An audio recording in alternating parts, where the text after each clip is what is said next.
Good afternoon, subscribers. Welcome to episode 4 of the Palabook Club, where we're discussing The Art of Money by Bari Tessler. Uh, I don't know if you say Happy Good Friday, but it's a Good Friday, 14th of April. And it's Oliver. It's 5:13 p.m. here in Sydney.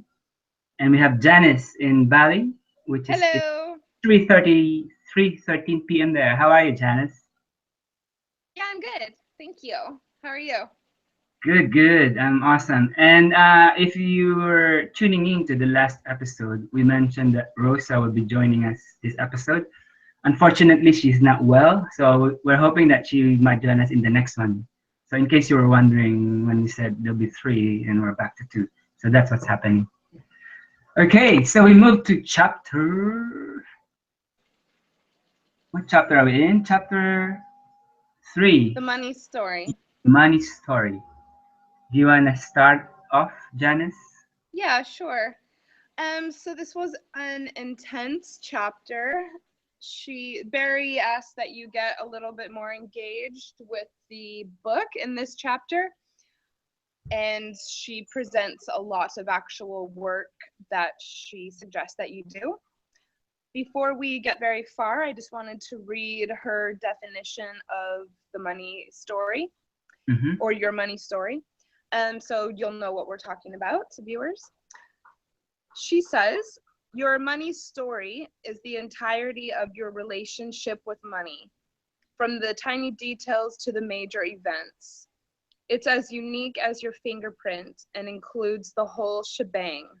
The historical facts of your financial life, inherited patterns from your family of origin, lineage and culture, how you take on or rebel against them and integrate your own beliefs and behaviors around money, and all the sensations and emotions that get stirred up in this terrain. Yeah. Exploring your money story has three parts, which include first doing the body check-in, Mm-hmm. which we talked about last week, looking at your current relationship with money, Mm-hmm. and exploring the past. Mm-hmm. So that's what the chapter is about. Yeah. The reason being, and this is the first highlight that I have, when we access our earliest memory of money, freeze frame it, and really examine it, we will inevitably find that there and then, in that moment, we made a decision about money. Maybe money is dirty, money equals power, money is for those other people, not me. Money equals survival, money equals happiness. This decision, however irrational and unconscious it may be, drives and shapes our money relationship for the rest of our lives. Yeah. So I actually did go through and do all the exercises that she suggests, but we can get to that later. Um, Yeah, I mean, you could get to that now. I think well, let that's me just read the next thing that I highlighted. I'm only going to share so much. okay. um, let's see. The next thing I highlighted was as conscious adults, when we bring these early money memories into focus, we can choose how to care for them. We can prune them back or even encourage them to stretch their limbs along a beautiful new trellis.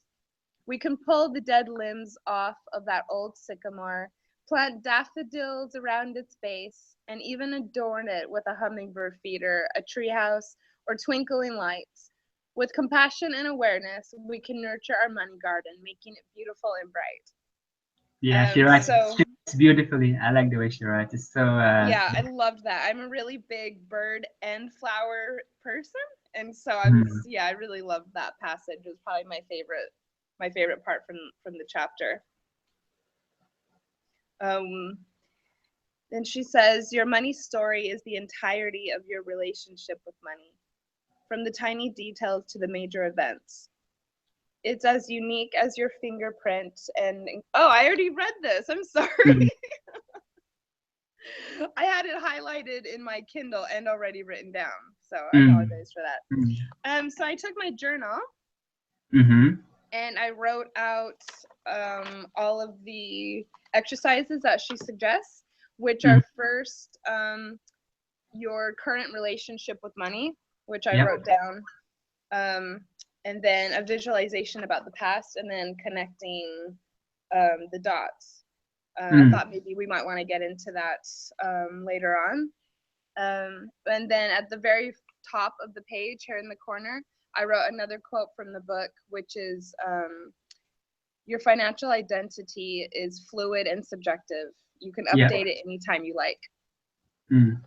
And I really liked doing this chapter and these exercises now that I've been in Bali for a couple months, because Mm. I've done a lot of different, you know, work on myself in different areas. And I've noticed that my relationship with money and my financial identity and how I talk to myself about money and really everything in general has shifted like crazy. And so it was really meaningful for me to do this now rather than when I first got here. I've noticed a big difference. Mm. Yep. So yeah, I could go through my highlights, but I'll just go to what you're avoiding. I'll just go to my story. So Okay. All right. so so one aspect of my current before I started, so it's not current, but right before I made a conscious decision to dive deep into this, to renew or have a more conscious relationship with money, I've been largely unconscious about money in the sense that I don't worry about money until I have to worry about it, which is pretty unconscious until I run out of it or I need it, I'm and then, so the same. and and I look back to my past, as the exercise said, and what I saw was I was raised by my grandparents on my father's side in the Philippines, and my grandparents have this. They always fight about money. Like that's the only thing they fight about, which is kind of strange. And and unlike most other people's story where the man is in charge of the money, here she's not really in charge. My grandmother is better at making money than my grandfather. Okay. She she's like amazing. I think she didn't have formal schooling, but I think if she did, she'd be like one of those geniuses because she was they were farmers, so she was in charge of so in those days it was pretty labor intensive, so they would send people to plant the rice, in the paddies, in the rice paddies. So people would come in and plant the rice seedlings, and people come in and out. And then she was like the leader of, or she was the one who the farm owner talks to get the rice planted. So she had to compute in her head who came in at what time and how much they paid. And she was really good at that. And she's always having all this. She's like a machine. Like she never stops. She planted like coconut trees around our house, and she could get coconuts. She planted guava trees so she could get the fruits and sell it to the market. This is fascinating. Yeah, yeah. Whereas my grandfather, he I think he hated farming. Like he never wanted me to touch anything with farming. He just wanted me to study because that's what he wanted. Because he was the eldest in the family. He was smart as informal smart. He learned English.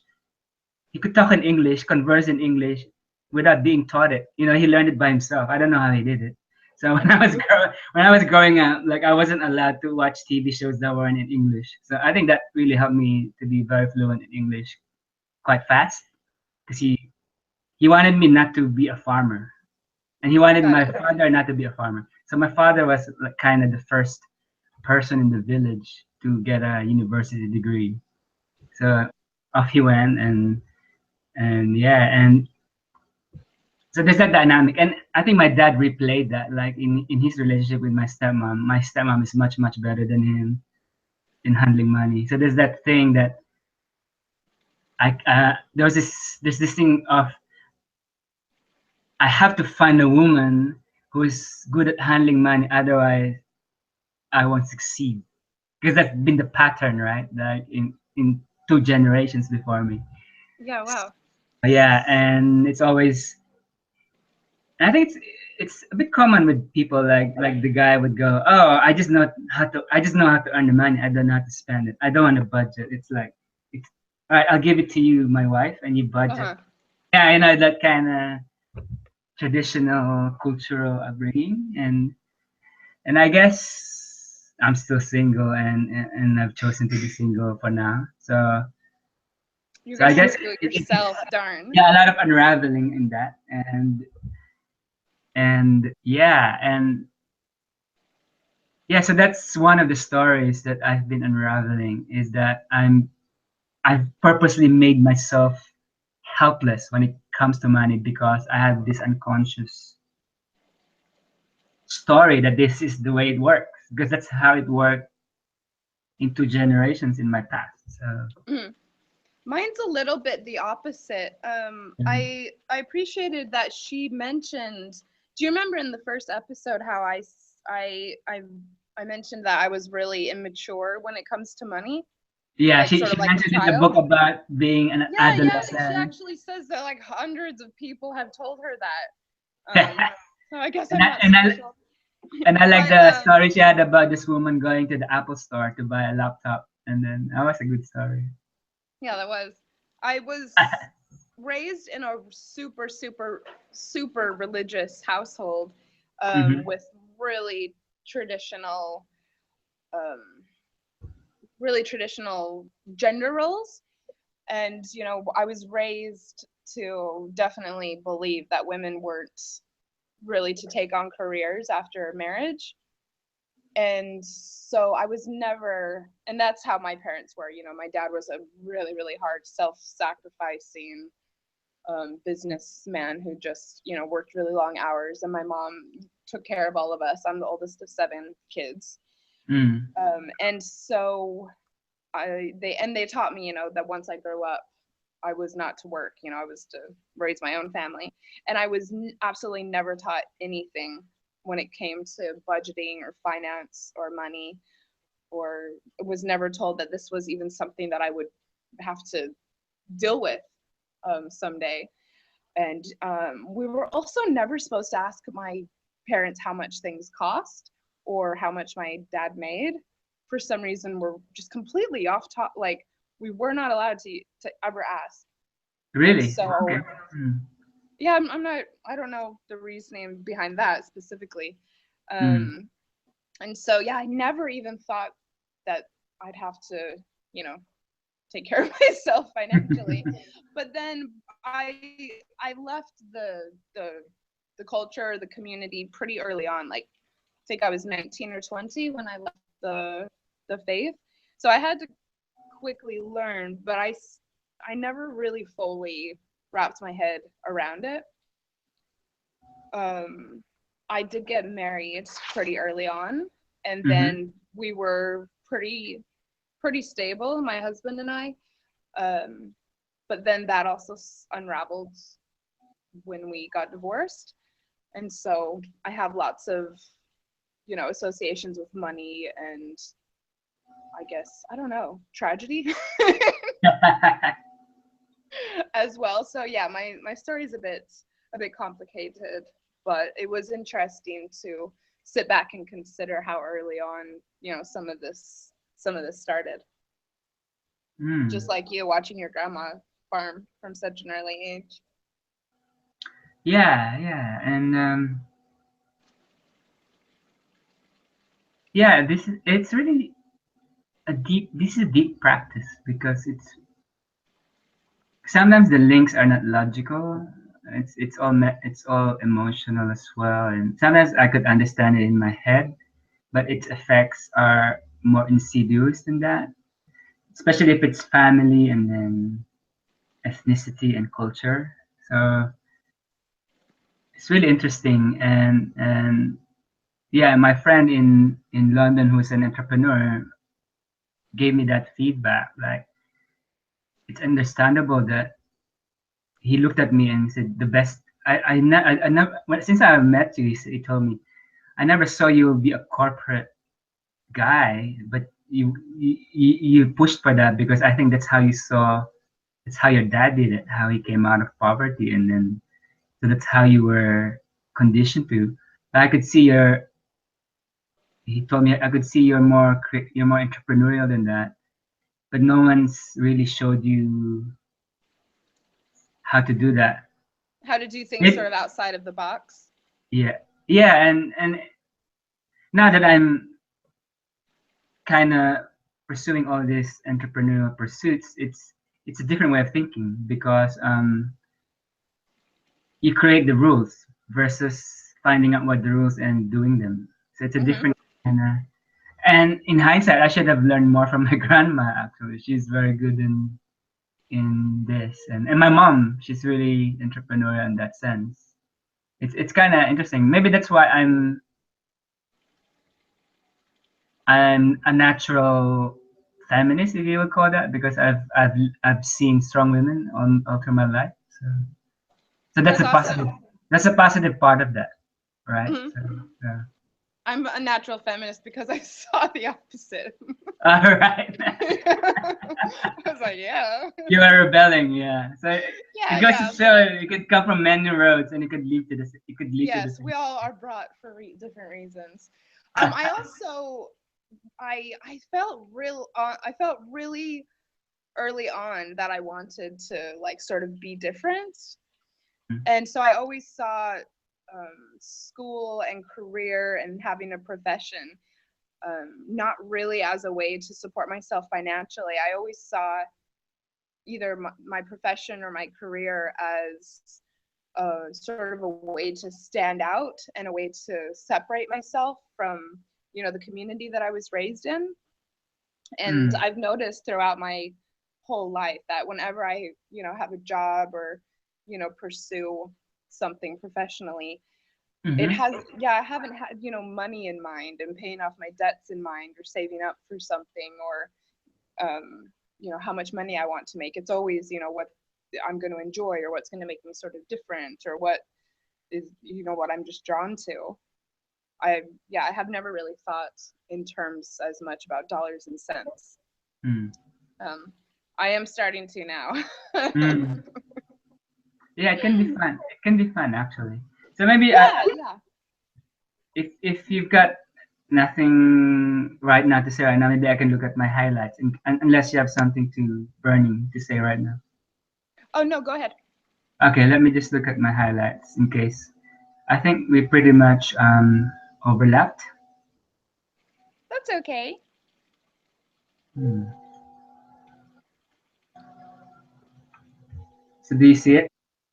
I do. Yeah. So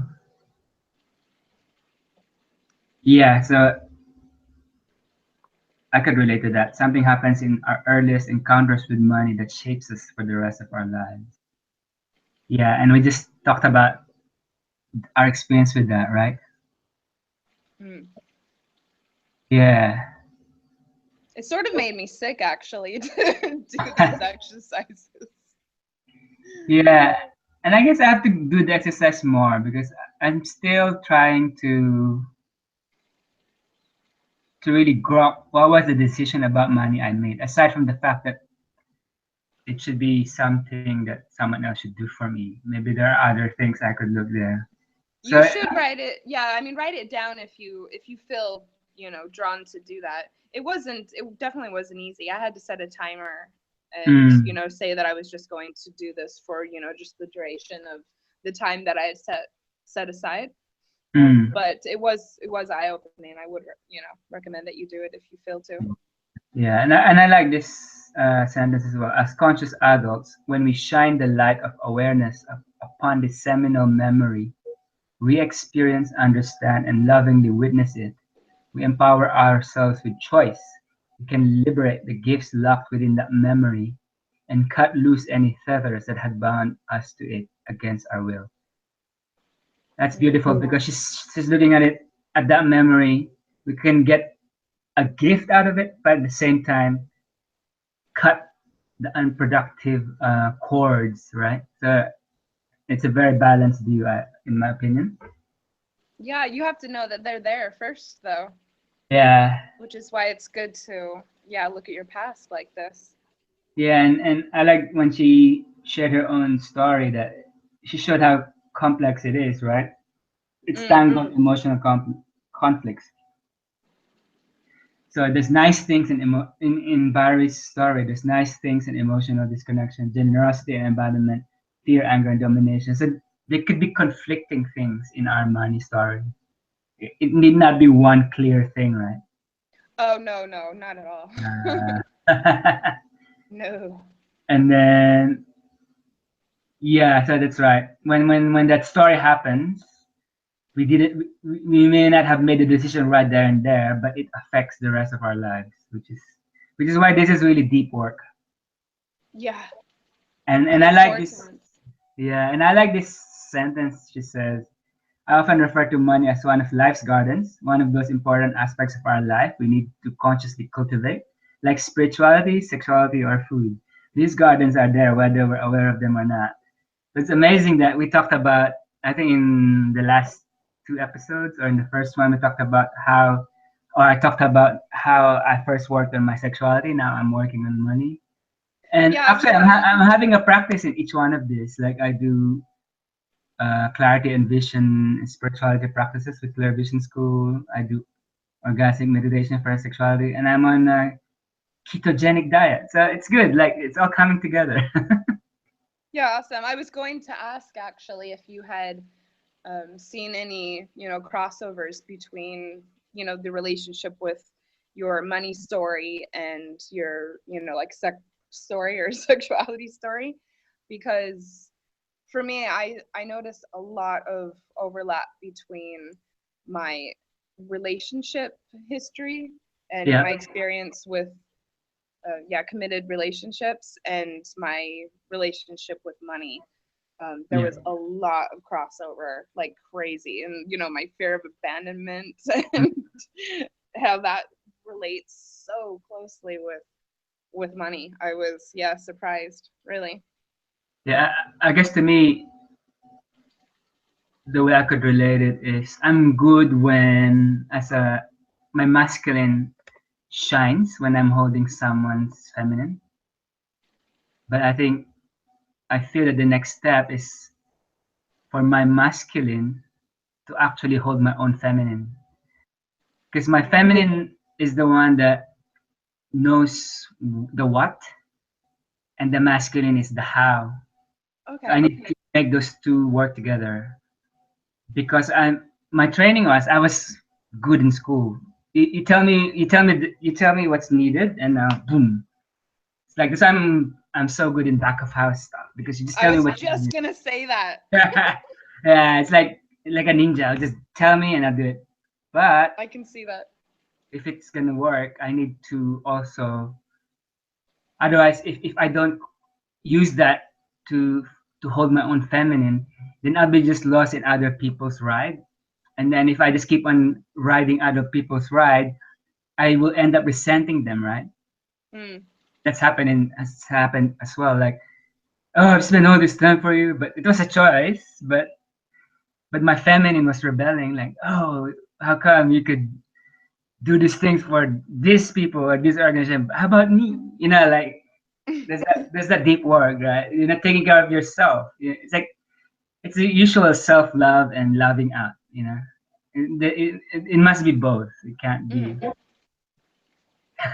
I was just joking about this, but it is true. Like that corny Whitney Houston song. Remember that? What? The greatest love of all is easy to achieve. Learning to love yourself. If it's the greatest love of all. Yeah, baby. I mean, we laugh at it, but it has nuggets of wisdom. So profound and true. Hmm. Oh man, now I want to sing. Let me just finish my highlights before we get lost in pop culture.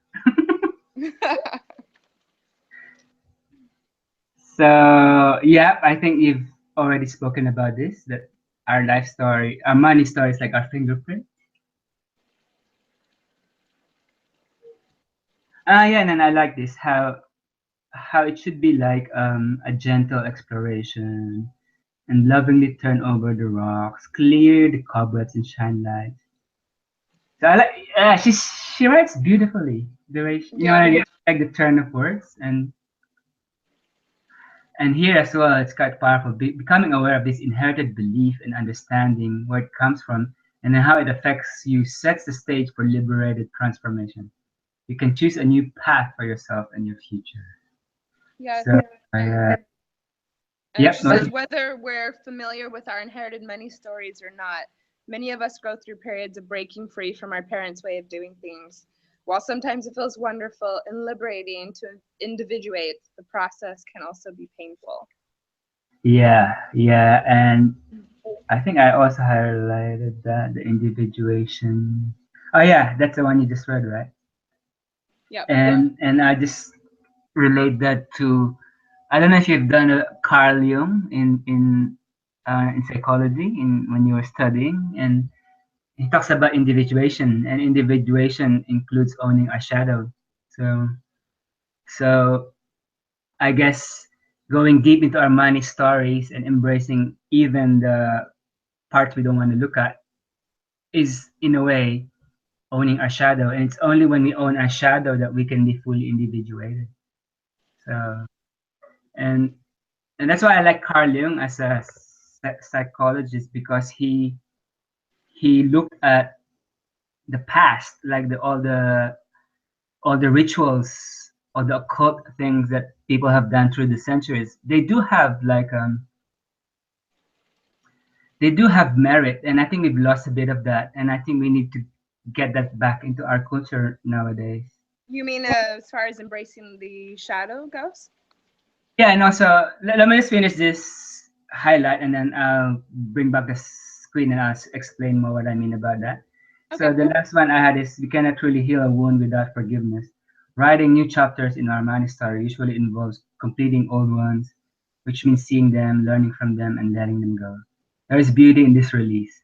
With little guidance, we can honor all parts of our money story and gather their wisdom while gently cleaning, cutting our ties with them.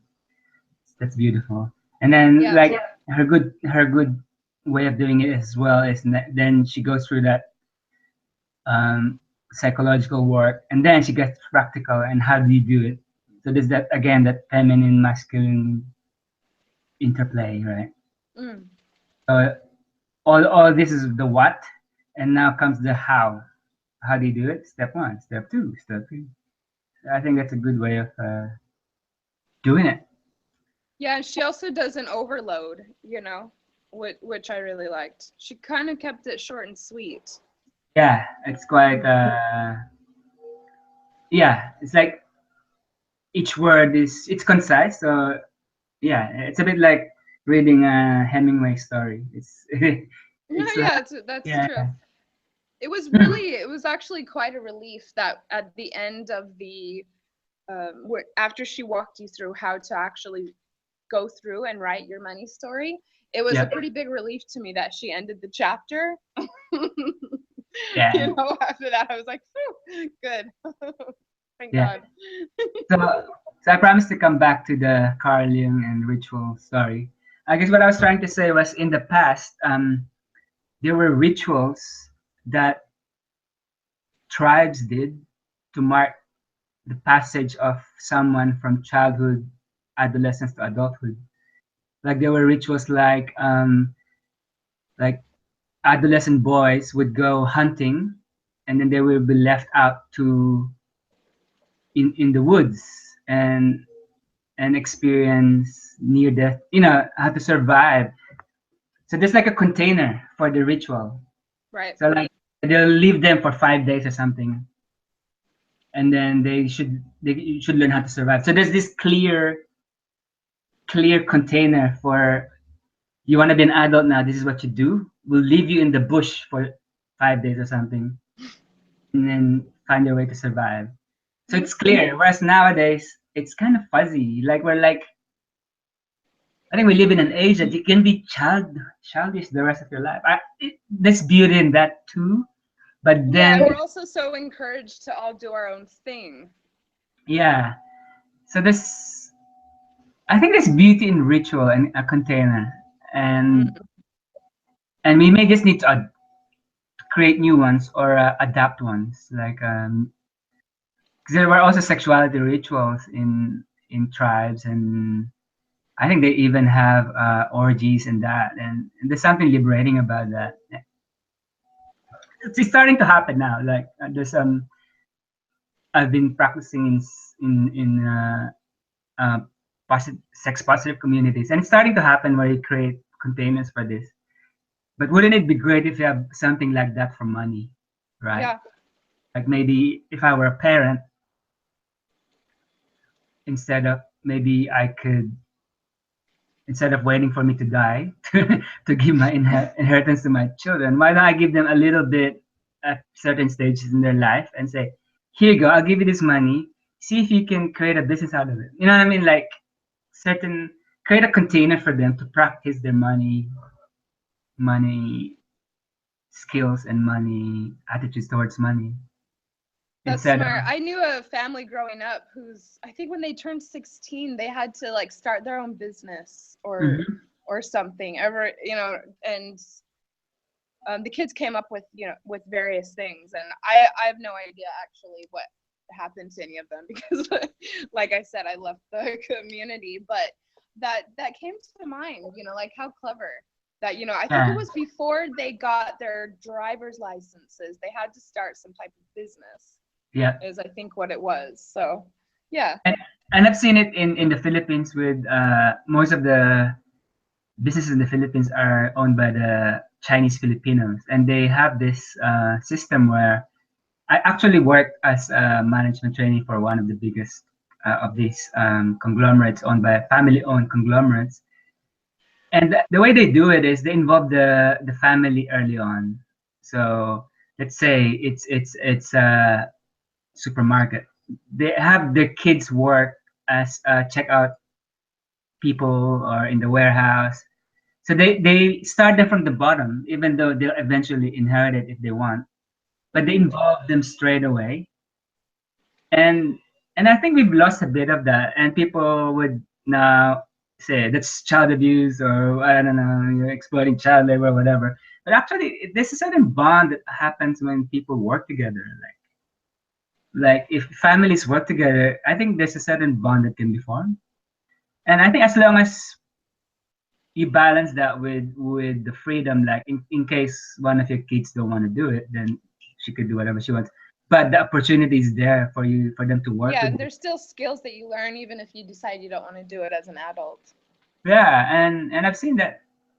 I've seen the third generation children of this successful family, and they're rocking it. Like I they've. love it. And did they involve the girls as well? Oh yeah, yeah. Actually, the next in line CEO is a woman. So Yeah, yeah. yeah, and I saw her. She's like so sharp. I've never seen such a sharp person. Because what Awesome. happened is, what there was a day in the week where this was like a supermarket thing. So there's a day in the week where she would appear in the buying area. So all the buyers will line up and pitch to her, should we include this thing in our retail items? And then she would decide right there and there. Boom, boom, boom, boom. And she will ask questions. And when she asks questions, she must be able to justify why should Yeah, we like stop. think on her feet. And apparently that's how they do it. And they have this thing called management by walking around. So they walk around the stores, and then she makes notes and things happen. She's very busy, but she's hands on. Yeah, nice. And Barry talks a little bit about how her and her partner are trying to teach her their own son Yeah, about money. I liked how she touched on that. It made yeah. me like, ooh, I want to see where this kid is in 10 years. you know, this is a very healthy outlook about money, and yes, exposure that I didn't get at all as a child. And yeah, Yeah. lucky boy. I guess it's good that this chapter is actually putting it out there so that people are aware that it's one of those things that we should impart to our children, you know. Yes, it's very true. And I really like that, we're doing this sort of painful, uncomfortable work at the beginning before we get into the nuts and bolts, which Yeah. she's promised. Yeah. So I'm done. I think I've needed to say what I needed to say. Is there anything else you would like to say? Oh, yeah. Mm-hmm. I wrote down in my journal after doing the 3 steps. Mm-hmm. She writes, "You are brave, you are awesome, and you are making great progress in your money initiation." Yeah, Oh yeah, she calls it an go us. initiation. That's a ritual term, initiation. Yeah. So Yeah, exactly. Yeah, great. We connected all the dots. yeah, And and next week is actually the 4th chapter. forgiveness, completions, and letting go. I Yeah. love it. Like we call it in our other meditation school, completing a cycle. Yep. Have you completed this cycle? So I'm looking forward to that, and hopefully we can have Rosa in that one. Yeah. We'll have, I Hopefully. think, a couple guests coming up. As well. That's cool. Yep. Okay, so anything else before we close this one? Not today. Okay. So folks, thank you for watching. Please like, comment, subscribe, share it around, and we really, you don't know how good it feels when we see a like or when we see people comment and engage with us. Yes. Yeah, and we'll see you next week for chapter Bye. 4. Bye, everyone. Bye, Janice. Bye, Oliver. Mhm.